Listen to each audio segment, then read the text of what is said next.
Changement ou révision de la Constitution, ce débat est ouvert. Il n'est pas opportun pour notre part. Pour certains, il l'est. Pour certains autres, c'est devenu une question de vie ou de mort.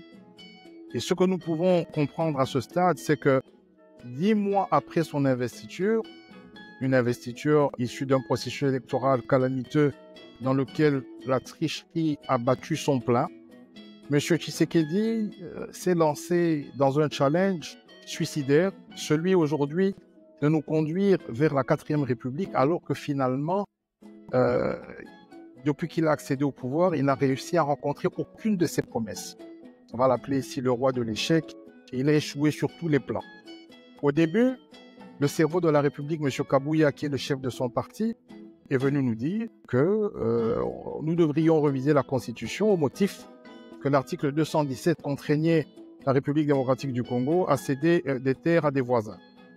Lorsque cet argument a été balayé, un argument qui, en prélude, avait été amorcé par une théorie qui disait que la Constitution de la République démocratique du Congo a été faite par des étrangers, argument balayé par le professeur Kabouya et balayé par le professeur Kabamba.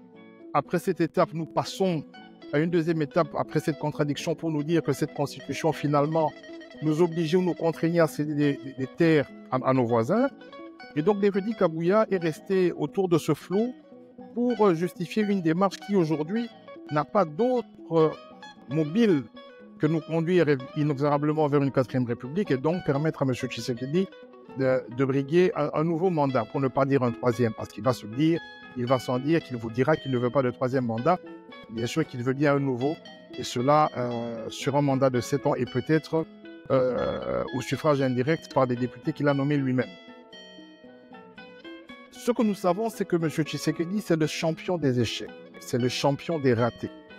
De tout ce qu'il a promis, s'il a dit 100 choses, c'est vrai qu'au début, il avait déjà dit qu'il ne savait pas ce qu'il allait faire du Congo. On lui a posé la question en 2018. Il a dit qu'on allait voir avec Dieu ce qui allait se passer quand il allait devenir président de la République. Mais pour ceux qu'il a fait seul, parce que Dieu ne l'a pas accompagné dans ce qu'il a fait, sur 10 choses, il les a toutes échouées.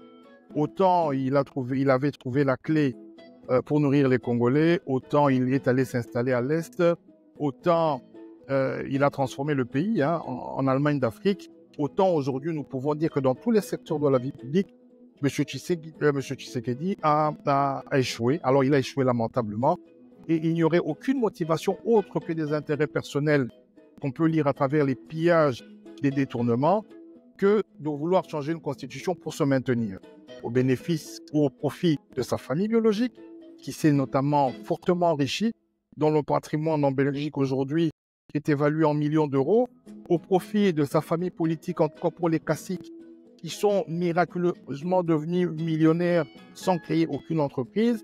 Et donc cette démarche fallacieuse qui consisterait à présenter aux Congolais un danger, une nécessité, une question de vie ou de mort de changer la Constitution est quelque chose de tout à fait faux. Et nous allons, dans le cadre d'un podcast que nous allons lancer, une série d'ailleurs de podcasts, essayer d'édifier, mais aussi d'échanger avec les compatriotes qui sont intéressés sur ces questions, parce que nous devons aussi voir notre pays en perspective. Au demeurant, avec un peu de recul, il y a une question qui est très intéressante. C'est de voir, par exemple, que depuis les 32 années du feu maréchal Mobutu, l'imaginaire collectif était convaincu en 96, 95, 96 qu'il suffisait que M. Mobutu quitte le pouvoir pour que le pays se transforme à son départ. Donc il suffisait qu'il meure ou qu'il quitte ou qu'il soit chassé pour que le Zaïre de l'époque soit prospère ou devienne prospère. Et malheureusement, nous avons vu le même scénario. Et d'ailleurs, cette théorie était alimentée par l'UDPS qui a fait 32 ans en nous rabâchant des oreilles sur la question de l'état de droit sans contenu aucun. Parce que comme vous le savez, et j'ai même voulu dire que ce n'était qu'une ONG parce que c'est un parti qui n'avait jamais été inscrit, qui ne s'était jamais préparé à la gestion du pays. Et ça, nous savons le voir depuis 6 ans. Et donc, on nous a éconduit, enfin, l'imaginaire collectif a été éconduit sur une pensée unique qui consisterait à dire qu'il fallait simplement que M. Mobutu quitte le pouvoir pour que le pays aille mieux. Malheureusement, nous avons encore cru, à l'époque, nous croyons à ce que M. Tshisekedi, le feu Étienne Tshisekedi disait, Et M. Mobutu est parti, mais malheureusement, ce qu'il disait ne s'est pas produit. Ils sont revenus avec la même rhétorique en nous disant que si M. Kabila, Joseph, le président Kabila, quittait le pouvoir, qu'automatiquement la guerre dans l'Ituri allait se terminer. Qu'automatiquement les militaires, et c'est ce que nous a dit M. Tshisekedi, le champion des promesses, le prix Nobel des promesses fallacieuses, il dira même aux policiers que s'il devenait président, les policiers seraient véhiculés, que s'il devenait président, les gens mangeraient à leur faim et ainsi de suite.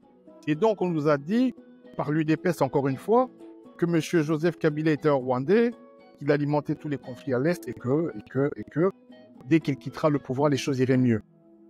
Et ce fait qu'en comparaison des années 2001-2018 et des années 2018, aujourd'hui 2024, je ne pense pas aucunement qu'il y a photo. Ça veut dire qu'aujourd'hui, nous sommes au regret de constater que l'UDPS a fait pire, que M. Tshisekedi est le pire des présidents, le plus médiocre des présidents que nous avons connus en République démocratique du Congo, et que, in fine, nous, AFC, qui nous sommes engagés, suivant l'article 64, à lui barrer la route, considérons que l'écarter du pouvoir est une nécessité, mais ne résout qu'une partie du problème. Parce qu'enfin, il a tellement détruit la République que lorsqu'il partira, nous rencontrerons un bon nombre de problèmes pour lesquels nous souhaitons avoir une dialectique participative via des podcasts pour discuter en perspective avec les patriotes, avec ceux qui aiment le pays, pour qu'on commence à consolider des politiques publiques et des projets pour l'après-Tshisekedi.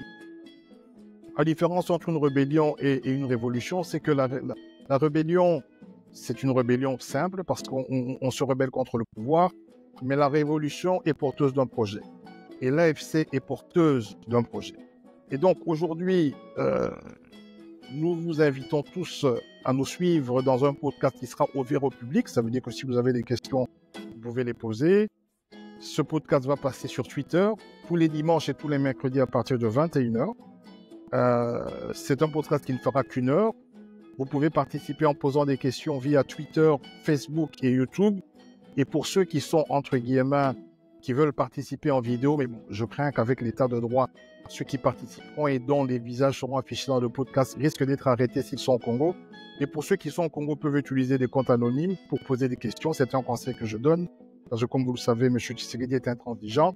Et pour ceux qui sont à l'étranger et qui désirent participer par des idées, par la contradiction, parce que nous sommes ouverts à la contradiction, ils seront les bienvenus dans ces podcasts. Donc nous allons développer une série de thématiques autour des perspectives de l'après-Tshisekedi, parce que c'est de cela qu'il s'agit. M. Tshisekedi s'est mis dans un processus d'accélération de son départ.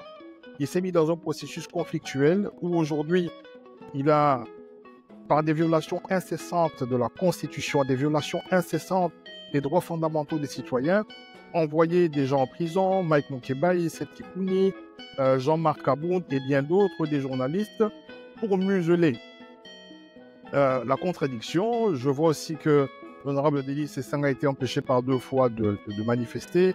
On verra bien la plus grande manifestation de l'opposition qui sera menée par les autres compatriotes, dont le FCC, M. Fayoulou, le cadre de concertation et tous les autres compatriotes qui vont participer pour voir ce que ça va donner. Mais dans tous les cas de figure, avec ce qui se passe, nous pensons que le départ de Tshisekedi est inéluctable. Il sera accéléré s'il persiste dans cette voie-là, mais que ça ne résoudra qu'une partie du problème.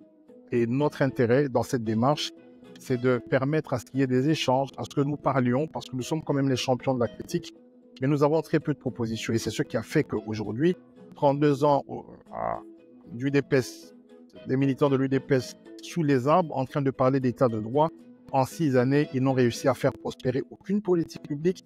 Ils ont échoué dans tous les domaines, alors qu'ils cristallisaient et ils incarnaient ce que je pouvais qualifier d'espoir pour l'ensemble de la population zaïroise de l'époque et congolaise d'aujourd'hui. Donc, à partir de dimanche à 21h en direct sur mon espace Twitter, sur notre chaîne iWeb TV, sur YouTube et sur mon compte personnel Facebook, le podcast sera lancé. Vous pourrez y participer. Chaque fois que vous posez une question, je la verrai dans le système et je répondrai comme je pourrai. Nous inviterons des journalistes, en tout cas des plus courageux, ceux qui pourront participer. Au cas contraire, on répondra aux questions des internautes. Merci à vous et excellente journée.